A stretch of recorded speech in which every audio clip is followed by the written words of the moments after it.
We're back. Welcome, everybody. Welcome to Office Hours with School Rubric. And tonight is pretty exciting. So let me introduce who we have here. I am, of course, one of your hosts, Traci Browder.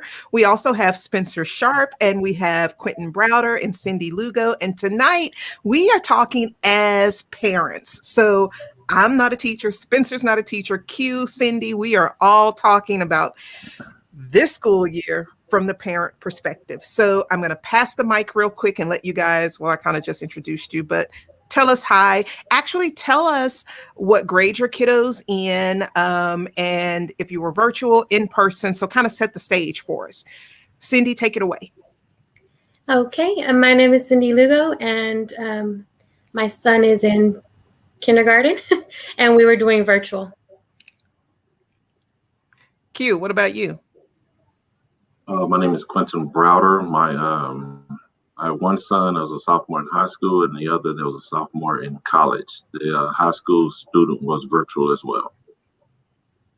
Spence, talk to us. So I have a daughter that is about 2 or 3, and some daycare and some preschool type of stuff. And then with that, I have a niece and nephew that were kind of like in the 2nd and 4th grade range. So I get to hang out with them a lot, which is really nice. And I got that perspective too, kind of as a parent, because they would come and hang out with me during virtual learning because we were all virtual.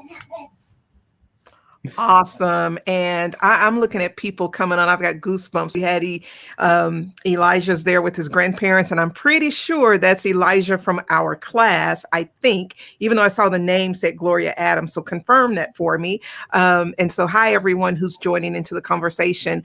Of course, I don't know if I said this, I think I did, but I'm married to that awesome guy below me on the screen, Quinton Browder. And so we together have a 10th grader and a kiddo in college. So that's where we're going to really just stay, is we're looking through the lenses, having real talk as parents. So let's dive right in. First of all, y'all, we made it. I mean, we made it. Weren't there some times that you were like, is this year ever going to be over? Did you feel that way? Sometimes. Yeah. All right. So speaking of that, let's start. I want to do this kind of like speed dating. So I'm not going to toss out a formal question. I'm going to toss out a topic, and we're just going to pass it around and have a conversation. So up first, biggest challenge you think for your child this school year? Spencer, what do you think? Coming from like a pre-K standpoint, and even, getting into kindergarten there, I feel like the biggest challenge really was that social, emotional aspect. We see kids, kids get so much interaction in a day. And really, I feel like we saw how important that was. After my daughter was inside for such a long time, once we, started opening church again, started seeing other people, it was like, wow. She really missed out on that social interaction and what that looked like, and really just looked so different for her. And I feel like that's such a challenge now, for her to be around bigger groups of people and what that looks like for her. So that's the biggest challenge I really see from my daughter, from my perspective. All good points. And I'm sitting here, I feel like I was just nodding my head the whole way because I completely feel what you're saying. Cindy, what about you? Biggest challenge for your kiddo, for my baby? The biggest challenge was paying attention for me, for him. So just sitting down, trying to stay still, and, looking at other kids and stuff. But the biggest challenge for him, it was paying attention and trying to sit down, and we had to keep that mute because I had to tell him over and over to sit down, to calm down, to pay attention. And he has two little sisters, and so of course they're doing stuff, and he sees them, and then he wants to look, and he's not looking on the computer, and so that was one of the biggest challenges for him. But yeah. Cindy, something you said, like being especially a kindergartner who's never done school before. I mean, it's like, I'm at home. What do you mean I have to sit here and pay attention? Yeah. What is that about? So it was very, very different for him. Mm-hmm. And, both of us. It And was definitely a oh, go ahead, Spencer. I was And gonna say, before you oh, jump in, I saw Aria's mom, Mrs. H, is here. So, hey, Mrs. H, we're glad you're with us tonight. Okay, Spence, go ahead. I know we're saying biggest challenges for this year, but Cindy, do you see it kind of going forward with the challenge being next year than when your child is in school? Because all they've ever known for school is a computer. And that's Yeah. something I thought about too with those kindergartners. I'm like, man, next year's going to be so different for them as far as like classroom management structure, all that different Oh, yeah. stuff. Do you see that being a big challenge, you think, next year? I believe so. Yes. Because kids are going to have to learn how to change and just do different things, and they're going to learn different things. So, he did go to pre-K, and he did go to, what was it called? Judy Miller. And he was doing good. And then that's whenever COVID came, and then everything stopped. So he had a perspective, kind of like, okay, this is what school is. Whenever I go to school, that's what's going to be like. And he was getting in trouble. He wasn't paying attention. And so now with the virtual, I got onto him like I was a teacher, like, today you did bad, and we're gonna have to tell dad because we need you to pay attention. And but one of those things, yeah, it is. I think it will.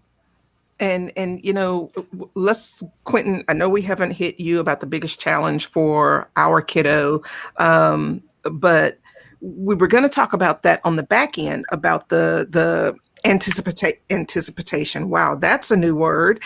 The anticipation about next year. But since Spencer brought it up, I do want to say this about that kindergarten space. I was trying not to put that kindergarten teacher hat on, but these kiddos, and that's, as a teacher, I've been talking to my principal about, making sure we have those conversations up the grade levels, that these babies, the first grade is going to be kindergarten for them. And, some of the kiddos who came to see me just to visit briefly, you could see the angst, the anxiety, because as close as we are on the screen, they hadn't really been around. Some kiddos hadn't been around people. So we have to factor all of that in. And that social emotional piece is really going to be huge. Quinton, come into the conversation. Biggest challenge for your child. Which one you want to pick? I think for the sophomore in high school, I think his biggest challenge was staying focused. Not being around his friends and stuff during school. So really trying to learn by a video. He's a type that he's a very social person, like his parents.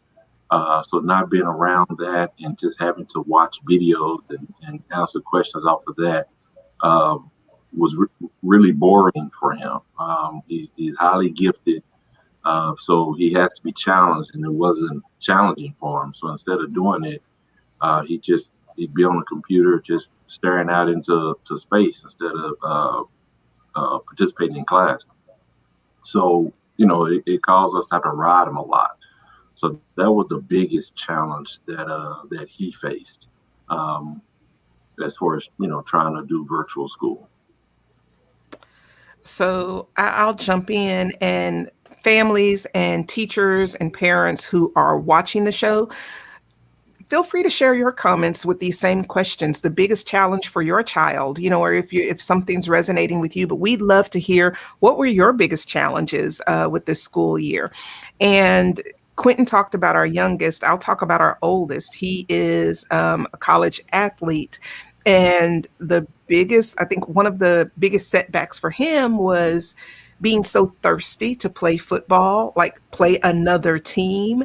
And that never really happened. And the one game that they were going to play, they were packed, ready to go first thing that next morning, but they got a call that night about the other team having several positive cases. So the disappointment and setback, and constantly practicing and never playing, the encouragement they had to give to each other. I mean, it was really, really mental. But now let's switch a little bit and change into the biggest challenge as a parent, like for you? Let's not take the kids out of the equation because they are the reason we had the challenge, but what do you think your biggest challenge was? Cindy, you want to take us first? Yeah. So the biggest challenge for me was trying to be there for him. Other things were coming up. I always wanted to be next to him, just so I know he's paying attention. Sisters, wanting to get some food downstairs, and of course we're upstairs. We have 2-story house, so him being up here and then us being down there was kind of like challenging for me, because I wanted to be there for all of them, and it was just kind of hard. And he would get off the computer and just try to go find me. And I'm like, you're supposed to be sitting down. Like, come on, Vic. But that was one of the challenges for me, being a parent and him being virtual.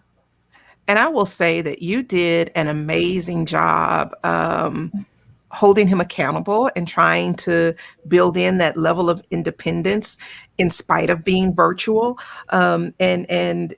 This Charles just said something in the chat thread. I'm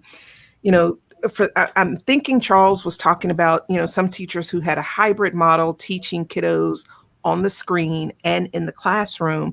And one of his comments was, his daughter struggled with the teacher forgetting those in the remote setting, and she thrived on feedback. So being ignored, was a challenge. And that's something we as educators, I know the challenges of trying to manage everything, but the kids are everything. So regardless of the challenges, we've got to, as educators, we've got to remember to keep those babies at the forefront. Gloria said her biggest challenge was learning all of the systems and making sure that he was doing what he should be doing between the live sessions. Yes. That accountability, all of these platforms. So parents and teachers were thrown into this at the same time. And, we're talking about the challenges. I'm sure that's the work challenges too. So Quinton, biggest challenge for you? My biggest challenge was trying to, because I was also working remotely, so working from home. Even prior to the pandemic, I was working from home 2 to 3 times a week. So it wasn't a big transition, but trying to make sure that he's doing what he's supposed to be doing while I'm working. And of course, another big challenge was the fact that because you're home, a lot of people assume that you're just home. And so trying to, work, but also trying to make sure he's staying focused and doing what he's supposed to do. While you also got people maybe calling, stopping by, or texting or whatever, not understanding that work from home means you're working from home. But yeah, I think the biggest challenge was, again, just trying to keep him focused, making sure that he's doing what he was supposed to be doing. I even sent my information to all his teachers to say that if he's not on, he's supposed to be texting or call me. I'm sitting right here. And that way I can, run upstairs and talk to him or see. And it as the year went on, I was getting the emails and the texts like, hey, I tried to call him into a private session. He didn't answer. Or, hey, I'm trying to see why he's not in the module now and things like that. So again, if I'm working, I have to stop, run over to him like, hey, I'm getting this. They say you're not in, get in, what's going on. So it was, challenging trying to work into, I guess, be a teacher's assistant as well while you're working. That's the term I use. I'm not going to say teacher. And add into that, we're operating with 25 megabits per second of internet speed. So a lot of times there were some times where he couldn't even get into the call or got kicked out. So you add that to already a gifted child that's struggling with being on in the first place. It was hard. Yeah. Spencer, what about you? Biggest challenge? So for this one, I wrote down actually just one word, but I'm going to talk about it a little bit. And I think Cindy will like this because it's a Friends reference. And there's an episode where they're pivoting the couch up and they keep on yelling, pivot, pivot, pivot, because they're trying to like switch and angle themselves a little bit different. And I feel like that explains kind of what my biggest challenge was, because it was like, well, here's how we're going to kind of do things. And then, hey, we're going to switch and pivot and we're going to do things this way. Yeah. So I think the resiliency to keep on changing, whether it was packets of paper or a live session or a digital, product you were doing with, in my case, either my daughter, who, not as much paperwork, but my niece and nephew, they would come over and say, hey, I got to do this versus this. And I think just being able to pivot and work with teachers and say, hey, what can I do to make sure I'm understanding this correctly and I'm doing this correctly, and make that pivot and, kind of all be in a line. And I think if, that's anything we can take away from challenges, it's saying, hey, how can we pivot together to make this work? Melissa, I'm glad that made you smile. And pivot together is huge. Not just pivot, but pivot together. You are exactly right. Mm-hmm. So biggest challenge for me, knowing that every day I had to leave my house and go teach kids who I love dearly, but my own child was struggling deeply. My husband was trying to manage his job, which is a very intense job, while supporting my son. So not being able to be here as a mom who is an educator to help hold down the fort in my own house, was really, really hard, because, I see the struggle, and, Donovan and I vibe really well. We both think our personalities are alike, and that's good and that's bad. But when it comes to sitting down and working together, we kind of vibe really well. It still would have been a struggle, but, in my mama heart, I'm like, I wish I could have been there, and that especially in some of his hardest times, his biggest struggles, it broke my heart to not be able to be here for my own kiddo. And I know a lot of educators, a lot of people in other positions, in other organizations, we carry that same burden. So let's bring a smile to our faces and something good from this year. Quinton, why don't you start with that one? Something good from this year. As far as for the kids, or kids, you, school, just that whole thing, just whatever's resonating with you. Something came to your mind. What was it? Well, the good thing was just the time that I was able to spend with him. Even though a lot of it was, riding him for school, but still the conversations we had and being here all day, every day with him, and being able to just talk and have the conversations, and to get an idea of where he was, what was going on with him, as far as school and everything like that. So I'd say that was the biggest thing I got out of it. And then of course, just being able to be at home, to take care of home stuff as well, while you're working and with him. So yeah, being at home, but being able to just spend that time with him. So it was a lot of time that we were able to spend together. Just sitting here, whether we were in the office together or he was upstairs. He had his routine. It was always a certain time. Hey, Dad, what we having for lunch today? We'd always plan our lunches. We'd always plan. So to be able to have, because he remembers, it goes back to from every day that from the time he was in kindergarten up till, what was it, Traci, 6th grade, at least once a month I go to school and have lunch with him. Of course, it stopped when he got to junior high and high school. Didn't want to have lunch with Dad then.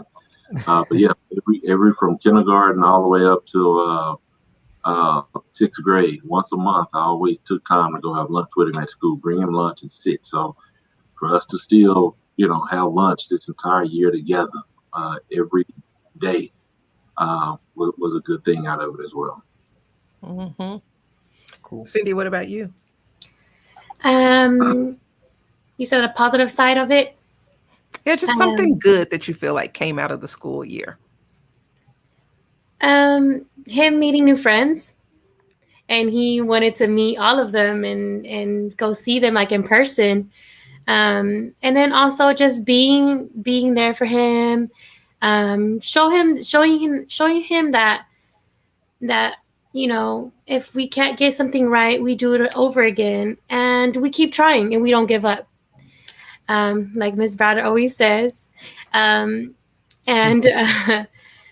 I mean, him being so happy to see his friends and having lunch and with the friends online, and having a lot of there was a lot of good times for them to talk and to get to know each other. So that was one of the good things. That companionship. That's what Melissa's vibe. My word, I love vibing, but Melissa's vibing with you, Cindy, on that companionship. And, it was really cool the times that I got to walk around to your house Oh yeah, on that some was of really those like fun. lunch breaks. And, teaching in my own community has a lot of beautiful perks. Yes, that was really fun, and he enjoyed it. And he's like, "When Yeah, is she coming back? Is she gonna come?" And just kept asking, and they wouldn't stop saying bye to you. right. It It was was so cute. we were walking way away. Bye, bye. Yeah. Before we hop to Spencer, I'm reading Gloria's comment. My son did not have a good pre-K experience in kinder. He felt like Mrs. B was his personal teacher, so that he was motivated to please her. SEL was met 100% for him because of her positivity. Oh my goodness. Yeah. Yeah. Yes. That positivity. Yeah. Yeah. That resiliency, it gets hard, but we got to keep going. That touched my heart. Spencer, did we get to you, Spencer? My ADD is taking control. Did we get to you? No, we Okay. have not. So I would say a positive takeaway for me this year, and I even thought about this actually earlier this week when I just happened to be writing a blog for my website all about, summer activities. And I think one of the biggest takeaways for me, it was, wow, I could do fun educational things with my child just around town, kind of like we've talked about in, a previous episode about doing those different things. And I think having that time as a family where it's fun, it's educational, around was something we kind of got away from. And then it was like, hey, the pandemic happened, and hey, like I know, with my niece and nephew, we did a challenge where we saw how high we can make a tower in the living room with cups. And there's hundreds of red Solo cups piled to the ceiling everywhere else. And we were seeing what we could do. And just that fun, interactive, time with family, I think it's so cool. And I know even like Traci, in the one episode we were talking about activities to do at home, and it was playing with letters. Well, then last week I got to play, with some magnet letters with my daughter. And now she carries around her name's Sophie. She carries around the S, and she says S, like her letter. She said Sophie's letter. So that's Sophie's letter. Yeah, it's an S. So like the fact that she knows that at such a young age is, just that time where we sat down and had fun, and it just, happened to be educational. And I think that's something we kind of we're able to see during this time, is that we can connect those two things as a family and have that time together. And it's so much fun. And I'm so glad that it's kind of come part of our lives. And Spencer, I hope. Ms. Browder, yeah, go ahead, Cindy.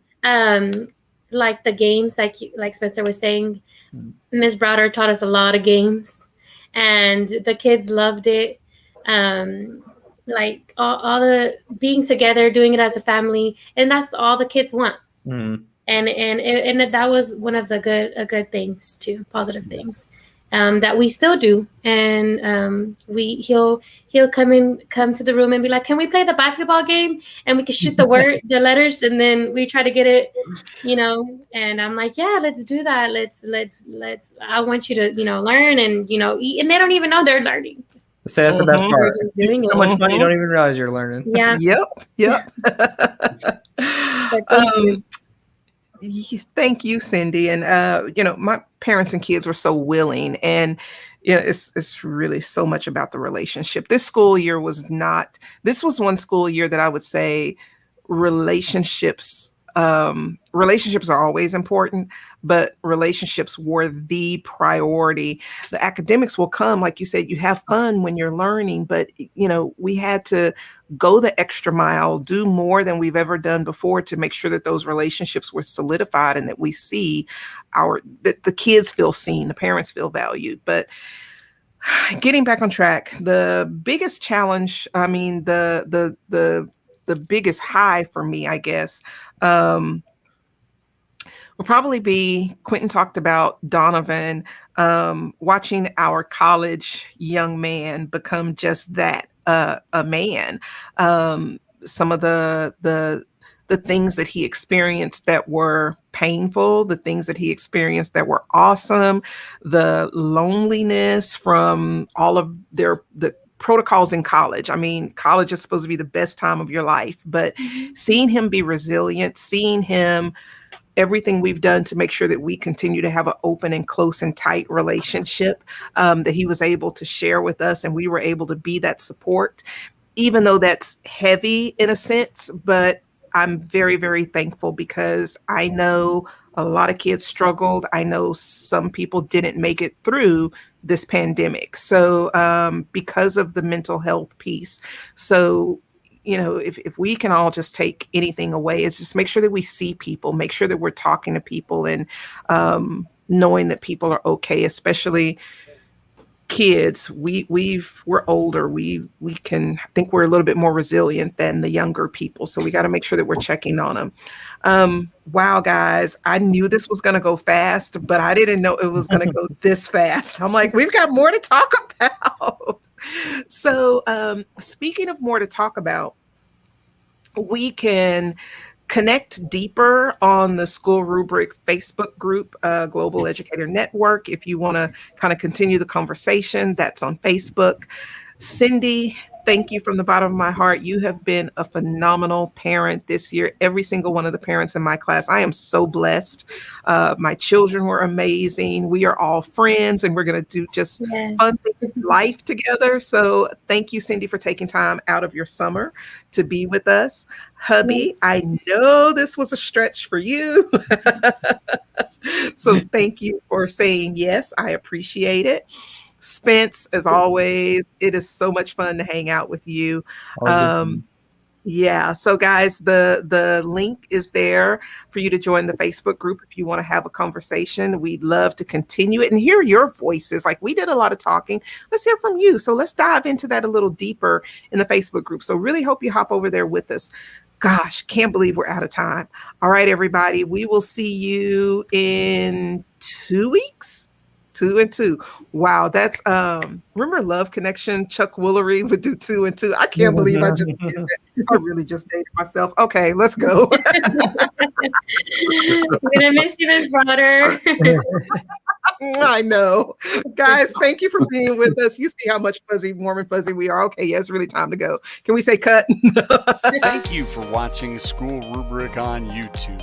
Make sure that you like, follow, and subscribe in order to stay looped in on all of our diverse collection of shows, interviews, panels, tutorials, and more from educators around the globe. And visit us at schoolrubric.com for even more great content, such as our online articles, Interact magazine, featured podcasts, and more. Thank you.